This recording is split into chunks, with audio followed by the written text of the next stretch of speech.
Perkenalkan, nama saya Muhammad Farhan Mubarak, NPM C1B019154, Prodi Manajemen, Fakultas Ekonomi dan Bisnis, Universitas Bengkulu.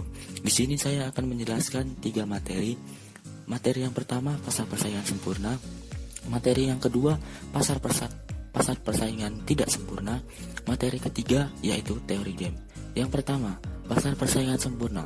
Pasar persaingan sempurna adalah suatu pasar di mana jumlah penjual dan pembeli sangat banyak dan produk atau barang yang dijual sejenis atau serupa.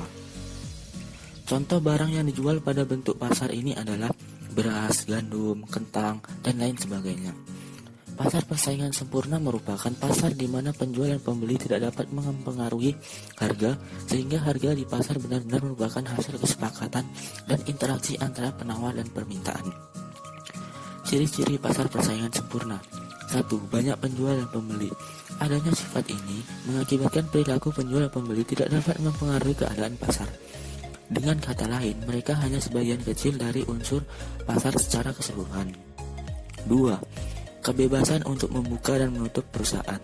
Artinya adalah tidak terdapat suatu hambatan apabila suatu perusahaan ingin memulai sebuah bisnis baru jika dianggapnya menguntungkan dan menutup usahanya jika merugikan.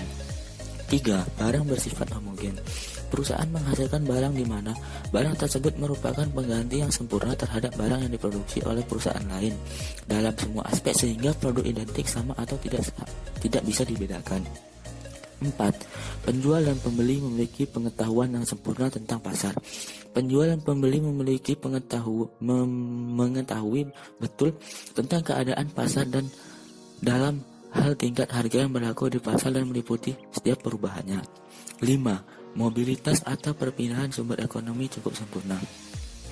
Maksudnya adalah tidak ada kesulitan sedikit pun jika sumber daya atau faktor produksi ingin dipindahkan dari satu tempat ke tempat lain, karena pada dasarnya semua tempat produksi memiliki kesamaan baik dalam metode pembuatan hingga penjualan kepada pembeli. 6. Kebanyakan perusahaan kecil. Pasar persaingan sempurna mengandung sebagian besar perusahaan kecil dibandingkan dengan ukuran keseluruhan pasar. Hal ini untuk memastikan bahwa tidak ada satupun perusahaan yang dapat melakukan kontrol pasar atau atas harga atau kuantitas. Kelebihan dari pasar persaingan sempurna adalah tidak adanya persaingan di dalam pasar karena barang yang dijual bersifat homogen. Penjual tidak perlu melakukan promosi yang besar-besaran karena barang yang dijual homogen. Selain itu, harga barang di dalam pasar persaingan sempurna juga cukup stabil. Pasar persaingan sempurna juga memiliki kekurangan. Pasar persaingan sempurna cukup minim inovasi. Selain itu, karena barang yang dijual homogen, pembeli merasa kesulitan memiliki barang dan jasa. Selain pasar persaingan sempurna juga memberikan ongkos sosial dan distribusi pendapatan yang tidak merata. Materi yang kedua yaitu pasar oligopoli atau pasar persaingan tidak sempurna. Pasar ini dikatakan pasar oligopoli karena oligopoli disebut sebagai pasar persaingan tidak sempurna adalah karena di dalam area pasar tersebut jumlah produsen tidak sebanding dengan sebanyaknya jumlah konsumen. Contohnya adalah produk rokok. Di Indonesia angka rokok aktif sangat tinggi, sedangkan perusahaan yang memproduksi rokok tidak banyak. Ciri-ciri pasar oligopoli. 1. Memiliki 2 produsen atau lebih. Oligopoli dijalankan oleh 2 konsumen atau lebih.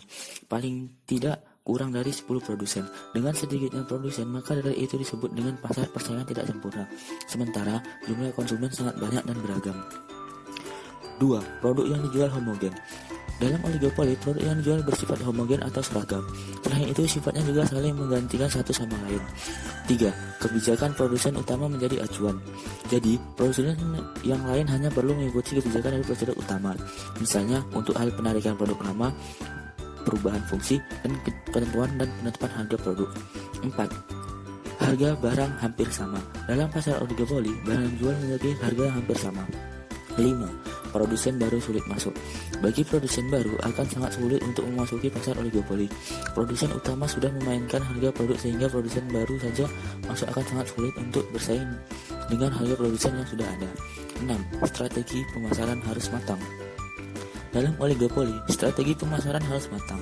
Dengan sedikitnya jumlah produsen dan harga produk yang tidak terlalu banyak, maka persaingan menjadi lebih ketat.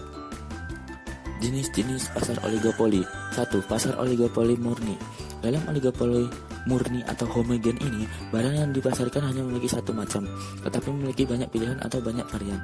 Berbeda dengan perbedaan harga antar satuan dan produk lain juga tidak terlalu jauh.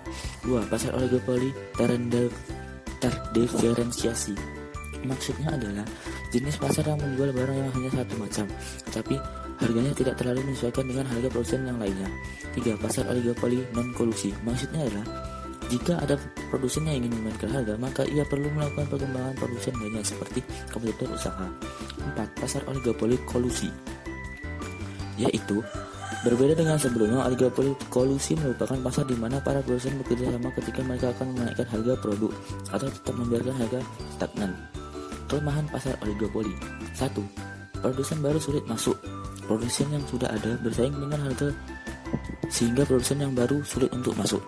2. Produsen utama sangat mempengaruhi pasar. Produsen lainnya harus menyesuaikan dengan kebijakan atau keputusan produsen utama. 3. Strategi marketing harus bagus.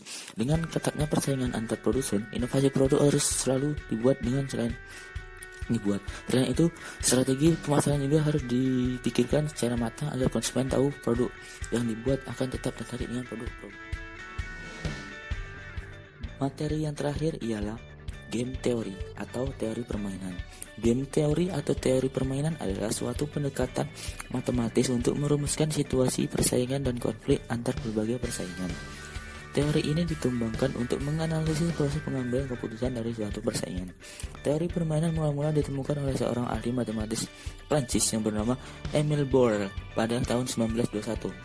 Kemudian John von Neumann dan Oscar Morgenstern mengembangkan lebih lanjut sebagai alat untuk merumuskan perilaku ekonomi yang bersaingan. Mungkin cukup sekian penjelasan dari saya, kurang dan lebihnya saya mohon maaf. Terima kasih.